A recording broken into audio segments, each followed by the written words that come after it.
Dans ce chapitre, nous allons voir la différence entre phénomène physique et réaction chimique. Dans une première expérience, nous allons prendre un bout de papier et nous allons simplement le chiffonner. Est-ce toujours du papier? La réponse me semble évidente. Oui, il s'agit toujours du papier. Dans la deuxième expérience, on prend toujours le même papier, on le fait brûler dans une coupelle.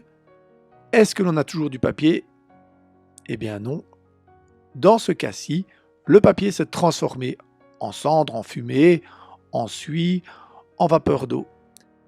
Dans le premier cas, eh bien, nous avons un phénomène physique. On a vu que la forme de la feuille de papier avait changé lorsque l'on a chiffonné cette feuille, mais les molécules qui constituent la feuille sont toujours identiques.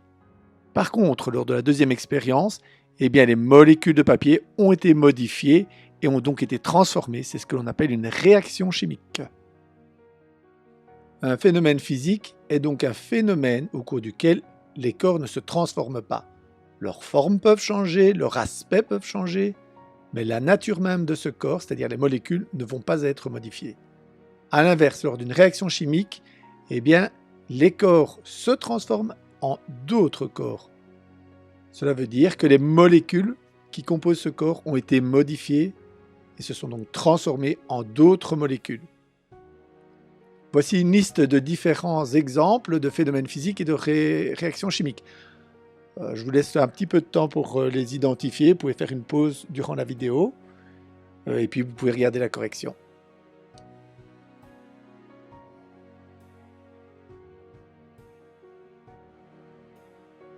Observons d'un peu plus près ce qu'est une réaction chimique.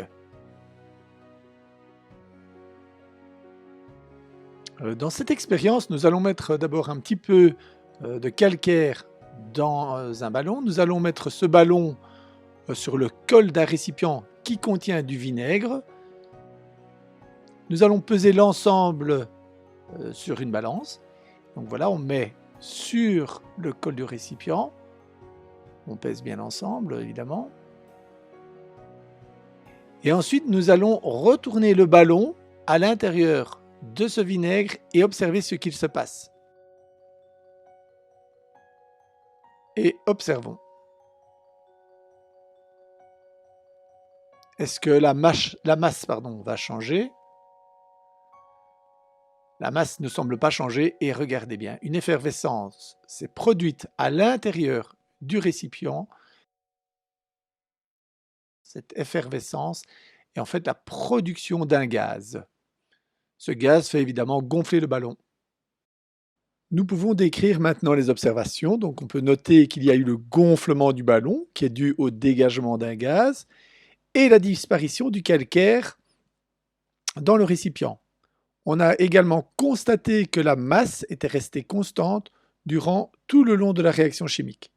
Alors la nature du gaz récolté, eh bien, c'est du dioxyde de carbone, tout simplement. Nous verrons un petit peu plus tard comment on a pu l'identifier.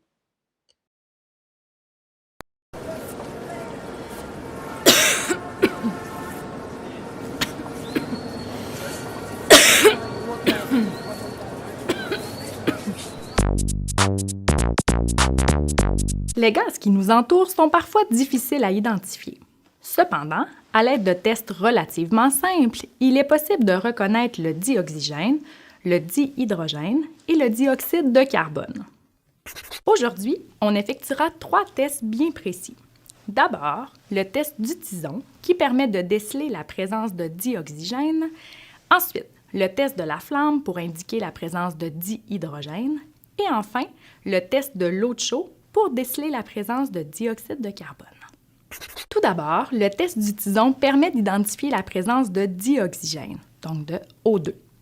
Pour y parvenir, le matériel nécessaire ici est une éprouvette contenant ce gaz avec un bouchon, un support à éprouvette, une éclisse de bois, des allumettes et des lunettes de sécurité. Puisque les gaz sont souvent plus légers que l'air, il est recommandé de mettre l'éprouvette à l'envers dans le support à éprouvette. Pour vérifier qu'on est en présence de dioxygène, il faut allumer une éclisse de bois, puis l'éteindre pour obtenir un tison. Ensuite, il faut ouvrir l'éprouvette et l'insérer rapidement pour éviter que le gaz s'échappe. On voit que le tison se rallume, ce qui confirme la présence de O2 dans l'éprouvette. On peut maintenant procéder au deuxième test, celui de la flamme, qui permet d'indiquer la présence de dihydrogène. Pour le réaliser, on a besoin d'une éprouvette avec du H2 avec un bouchon, un support à éprouvette, une éclisse de bois, des allumettes et des lunettes de sécurité. Pour ce test, on doit allumer une éclisse de bois, ouvrir l'éprouvette et l'insérer rapidement pour que la flamme soit en contact avec le gaz. Vous avez entendu une petite explosion? Il s'agit bel et bien de dihydrogène. Enfin, il reste le test de l'eau de chaud qui permet d'identifier la présence de dioxyde de carbone. Pour y parvenir, on a besoin d'une éprouvette remplie de ce gaz avec un bouchon, d'un support à éprouvette, d'un compte-gouttes, de l'eau de chaud et des lunettes de sécurité. Ici, il faut ouvrir l'éprouvette et verser rapidement le contenu d'un compte-gouttes d'eau de chaud. On remet ensuite le bouchon, on agite l'éprouvette et on observe ce qui se produit. Regardez, l'eau de chaud est devenue trouble et blanchâtre. C'est qu'il y a du dioxyde de carbone. Si l'eau de chaud était demeurée claire et transparente, on aurait été en présence d'un autre gaz.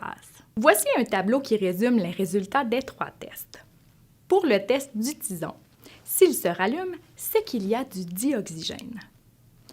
Pour le test de la flamme, s'il y a une petite explosion, il y a plutôt du dihydrogène.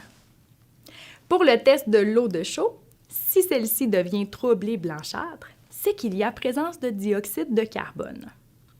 N'oubliez pas que pour confirmer l'identité d'un gaz, l'idéal est de refaire ces tests plusieurs fois pour obtenir davantage de précision. Si tu as d'autres questions sur les tests d'identification des gaz, n'hésite pas à consulter notre site Internet et à t'abonner à notre chaîne YouTube. Je t'invite également à nous suivre sur les réseaux sociaux.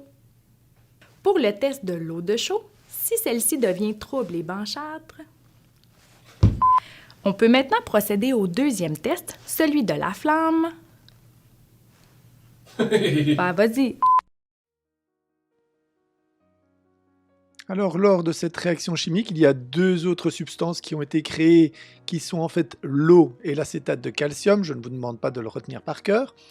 Ce qui est important de savoir, c'est que lors d'une transformation chimique, en l'occurrence ici entre le calcaire et le vinaigre, eh bien, ces 2 substances sont appelées les réactifs. Ce sont les substances qui vont réagir. Et les substances qui vont être fabriquées, c'est ce que l'on va appeler les produits. En l'occurrence, les produits formés lors de cette réaction sont le dioxyde de carbone, l'eau et l'acétate de calcium. Alors, pour écrire schématiquement cette réaction chimique, eh bien, on va écrire à gauche les réactifs, le vinaigre et le calcaire. On va indiquer le signe plus entre ces 2 réactifs pour bien signifier qu'ils ont réagi ensemble. Ensuite, on va faire une flèche qui va des réactifs vers les produits de la réaction, que l'on va noter également avec un plus entre chacun de ces produits. Vous pouvez le voir ici, donc vinaigre plus calcaire donne du dioxyde de carbone plus de l'eau plus de l'acétate de calcium. Alors nous pouvons décrire la réaction par une phrase simple qui sera la suivante. Eh bien, le vinaigre et le calcaire ont réagi ensemble pour former du dioxyde de carbone, de l'eau et de l'acétate de calcium. Vous pouvez prendre maintenant votre cahier page 115 et compléter le val essentiel. Donc on a vu que le gaz carbonique ou le dioxyde de carbone eh bien, trouble l'eau de chaud. On voit également qu'au cours d'une réaction chimique, bien, un ou des réactifs réagissent pour former un ou des produits. Et l'on va écrire ça très simplement sous forme d'une équation chimique. À gauche, on va écrire les réactifs. Entre chaque réactif, on met un signe plus pour bien dire qu'ils réagissent ensemble. Ensuite, on met une flèche qui signifie que les réactifs vont se transformer en produits. Et donc à droite de la flèche, on écrit les différents produits, toujours avec un plus entre ces substances. Alors souvenez-vous, nous avons vu aussi quelque chose d'intéressant lors de l'expérience entre le calcaire et le vinaigre. Eh bien, c'est ce qu'on appelle la conservation de la masse. On avait vu que la masse, durant la réaction, quand elle était en milieu fermé, eh bien, elle n'avait pas évolué. C'est ce que l'on appelle la loi de Lavoisier. Je vous laisse regarder ici une petite vidéo qui résume très bien cette conservation de masse. Ce n'est pas la même réaction chimique que l'on a vue précédemment, elle est légèrement différente, mais vous verrez que ce principe est respecté.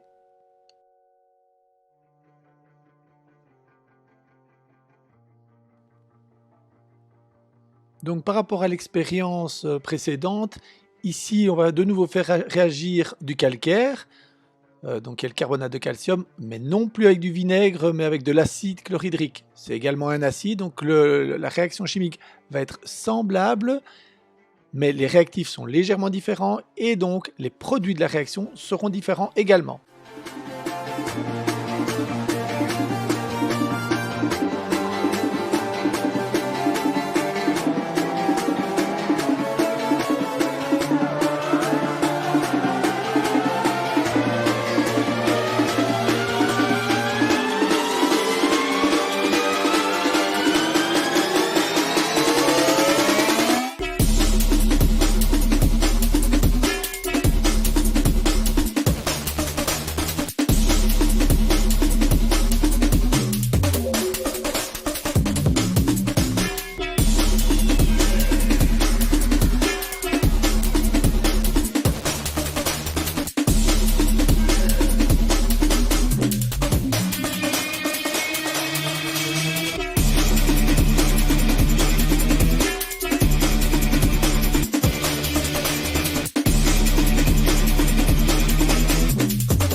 Nous pouvons maintenant énoncer la loi de Lavoisier qui est la suivante.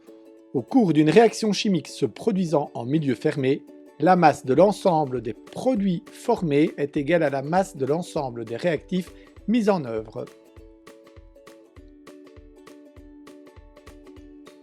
Nous allons voir maintenant une autre expérience qui concerne un autre type de réaction chimique que l'on appelle plus communément la combustion. Nous allons faire la combustion du carbone dans le dioxygène. Cette combustion est une transformation chimique, elle nécessite deux réactifs. Le dioxygène, préparé au préalable par déplacement d'eau dans un bocal, et le carbone, un petit morceau de fusain suffira. On démarre la combustion du carbone dans l'air avec un briquet avant de l'introduire dans le bocal de dioxygène pur.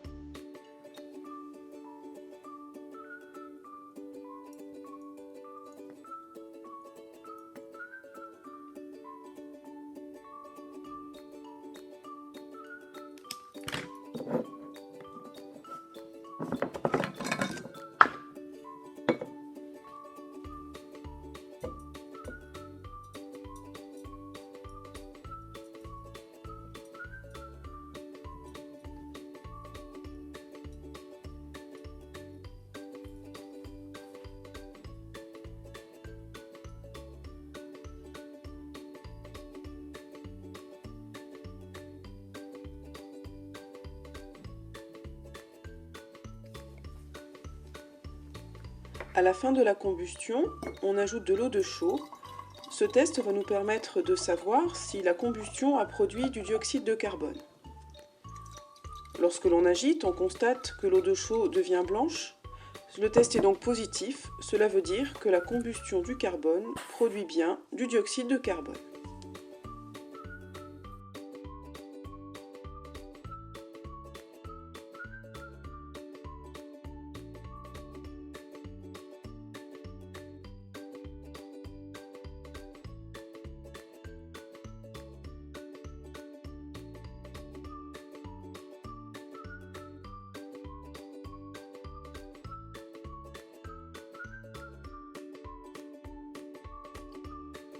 Nous allons maintenant aborder une des réactions chimiques les plus importantes dans l'histoire humaine. Il s'agit de la combustion.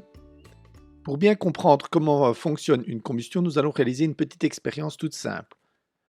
Nous allons prendre une bougie type chauffe-plat que nous allons allumer à côté d'un récipient contenant de l'eau de chaux. Ensuite, nous allons couvrir ce montage par un cristallisoire que l'on va poser au-dessus. Nous allons observer qu'au fur et à mesure de la combustion de la bougie, l'eau de chaux va commencer à se troubler. Après quelques instants, la bougie va s'éteindre et on va voir apparaître de la buée sur les parois du cristallisoire. Nous avons pu voir que l'eau de chaud s'est troublée, ce qui signifie que lors de la combustion de la bougie, on a produit du dioxyde de carbone. Quant à la buée qui s'est formée sur les parois du cristallisoire, il s'agit d'un autre produit de la réaction qui est simplement de l'eau. Lors d'une réaction de combustion complète, on va produire du dioxyde de carbone et de l'eau. Dans cette expérience, la bougie qui s'est consumée est appelée le combustible. Alors le combustible, c'est quoi? C'est une substance capable de brûler en présence d'un autre réactif pour fournir de l'énergie. Alors, l'autre réactif indispensable pour qu'il y ait une combustion n'est autre que le dioxygène. En effet, au fur et à mesure de la combustion de la bougie, ce dioxygène qui était enfermé dans le cristallisoire va être consommé, va donc disparaître, et à ce moment-là, on va observer que la bougie va s'éteindre. Le dioxygène, qui est donc ce réactif qui participe à la combustion, est appelé le comburant. Nous pouvons maintenant répondre aux différentes questions du point 5 de la page 119. Alors, tout d'abord, pourquoi la combustion a-t-elle cessé rapidement une fois le cristalliseur posé? On l'avait dit, c'est parce que tout le dioxygène qui était enfermé dans le cristallisoire va être consommé. N'ayant plus de comburant, la flamme va s'éteindre. Alors, quelles sont les substances formées? On les a vues aussi. Il s'agit du dioxyde de carbone et de l'eau. Et enfin, on peut écrire l'équation bilan de cette réaction.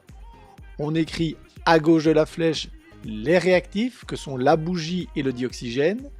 On place bien la flèche qui va de gauche à droite.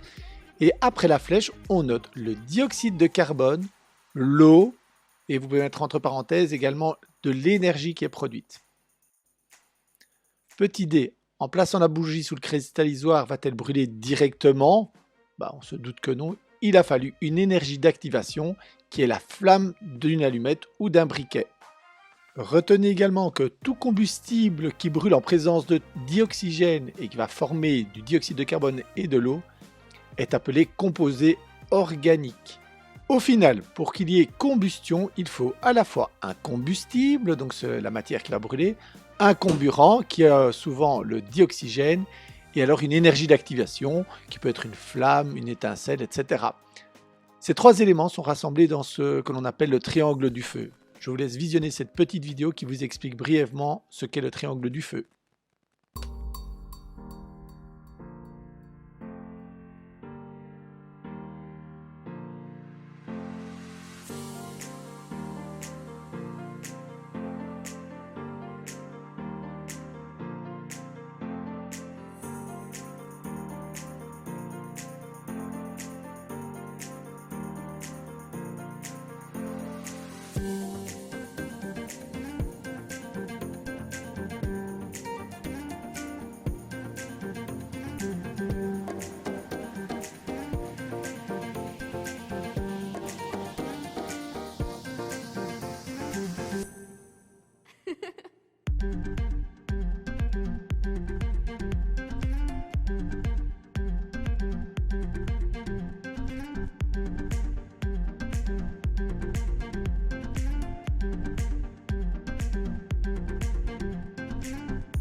Voilà, j'espère que vous avez bien compris. Vous pouvez voir ici un schéma qui résume toutes les parties du triangle du feu. Vous pouvez maintenant compléter la page 120 de votre livre cahier.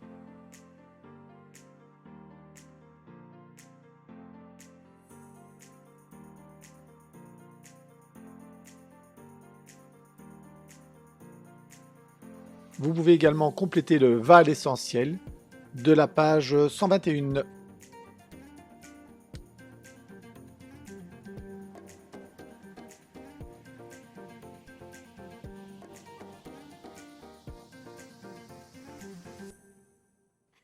Avec ce que nous savons maintenant sur le triangle du feu, vous devriez être capable de pouvoir dire comment on peut éteindre un feu. Alors je vous laisse regarder la petite vidéo et ensuite vous pouvez compléter les différents points.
Nous allons voir maintenant ce qu'est une combustion incomplète. Dans un premier temps, nous avons vu ce qu'était une combustion complète, c'est-à-dire que tout le combustible réagit avec le dioxygène pour former, comme produit de réaction, du dioxyde de carbone et de l'eau. Qu'arrive-t-il si à un moment donné, il manque d'oxygène? Pour ce faire, nous allons réaliser une petite expérience toute simple. On allume une bougie et on vient mettre par-dessus une coupelle en porcelaine. Lorsque l'on approche cette coupelle de la flamme, eh bien on va étouffer la flamme, on va diminuer la quantité de dioxygène à proximité de la bougie et regardez bien ce qui apparaît, eh bien il apparaît un dépôt noir qui n'est autre que de la suie. Alors c'est très bien, on voit cette suie, mais le problème c'est qu'il y a un autre produit de la réaction lors d'une combustion incomplète qui est un gaz. Ce gaz qui est inodore, incolore, est très toxique et c'est ce que l'on appelle le monoxyde de carbone. L'autre produit de réaction c'est de la suie, en réalité il s'agit de carbone. Alors pour vivre, nous avons besoin de respirer et nous allons voir que la respiration est en fait une forme de combustion. Alors quel est le gaz indispensable dont nous avons besoin pour vivre? C'est bien sûr le dioxygène que l'on va retrouver dans l'air. Maintenant, si on souffle dans un récipient contenant de l'eau chaude, que va-t-il se passer? Eh bien, regardez un petit peu cette vidéo.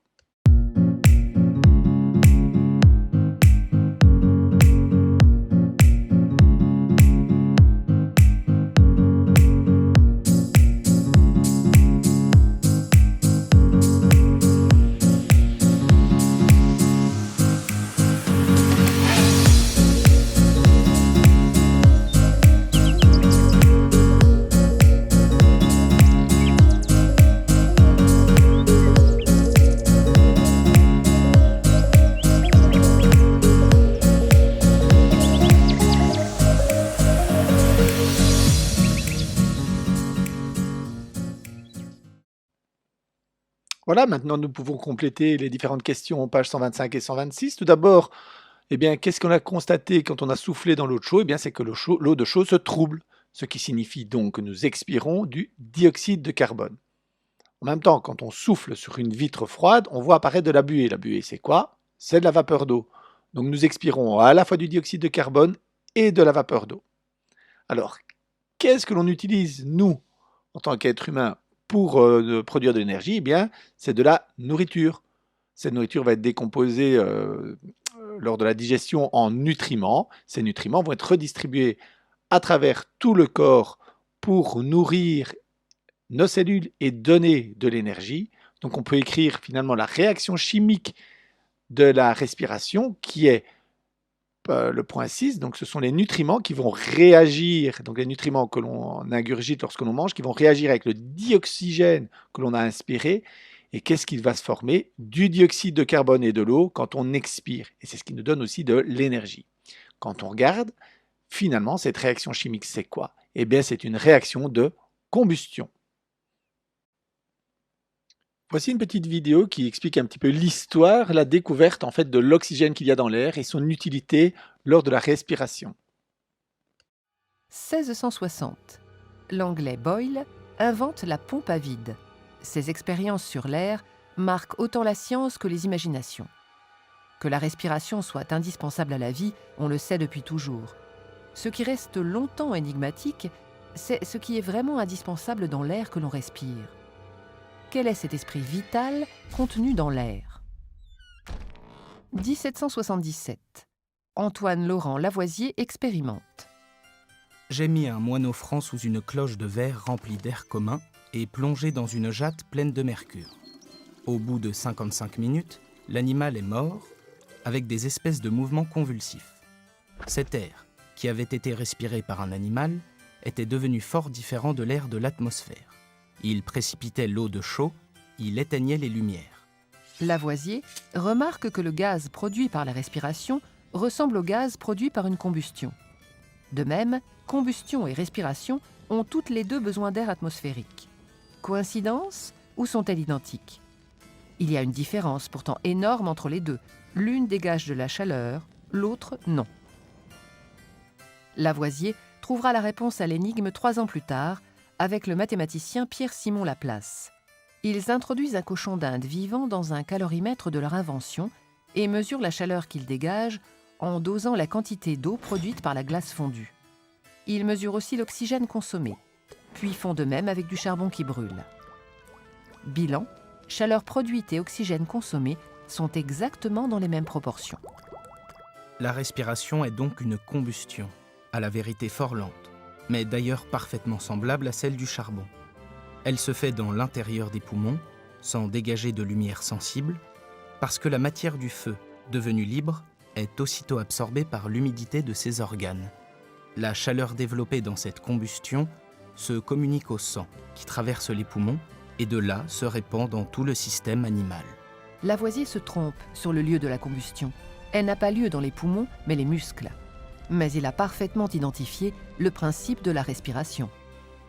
Il travaillera ensuite avec le chimiste Seguin, dans le rôle du cobaye, relié à ce qu'il nommera cette fois un respiromètre. Il prouve alors que les besoins en oxygène dépendent de l'activité physique. Les expériences de Lavoisier sont interrompues brutalement par son exécution en 1794, pendant la Terreur. Reste une œuvre fondatrice de toute la chimie moderne.